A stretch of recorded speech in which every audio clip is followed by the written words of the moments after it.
జనగామ జిల్లా స్టేషన్ గన్పూర్ నియోజకవర్గంలోని మట్టి మాఫియా చెలరేగుతుంది. తాజా మాజీ ప్రజా ప్రతినిధులు అండదండలతో మట్టిని అక్రమంగా తరలించే అక్రమార్కులకు బ్రేకులు వేసేవారే కనిపించడం లేదు. చిల్పూర్ మండలం పల్లగుట్ట గ్రామంలోని చింతల్ చెరువు నుంచి ఇష్టారాజ్యంగా మట్టిని తవ్వి తీసుకుని వెళ్తున్నారు. ఇటుకల బట్టిల్లో వాడేందుకు రియల్ ఎస్టేట్ వెంచర్లలో రోడ్లు వేసేందుకు ఈ మట్టి ఉపయోగపడుతుండటంతో చెరువులోని మట్టిని ఎక్కడ పడితే అక్కడ జేసీబీలతో తవ్వి ట్రాక్టర్లతో తరలిస్తూ అక్రమార్కులు సొమ్ము చేసుకుంటున్నారు. మట్టి తవ్వకాలు మాత్రం బహిరంగంగా జరుగుతున్నప్పటికీ అధికారులు పట్టించుకుంటున్న దాఖలాలు లేవు.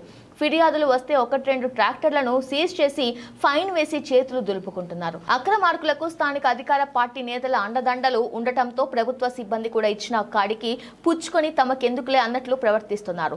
ఇదే అదనుగా మట్టి మాఫియా రెచ్చిపోయి విచ్చలవిడిగా చెరువులో కొండ తిప్పల్లో మట్టిని అక్రమంగా తవ్వుతూ అమ్ముకుంటూ సొమ్ము చేసుకుంటున్నారు. అక్రమార్కులపై చర్యలు తీసుకోవాలని పలువురు అధికారులు కోరుతున్నారు.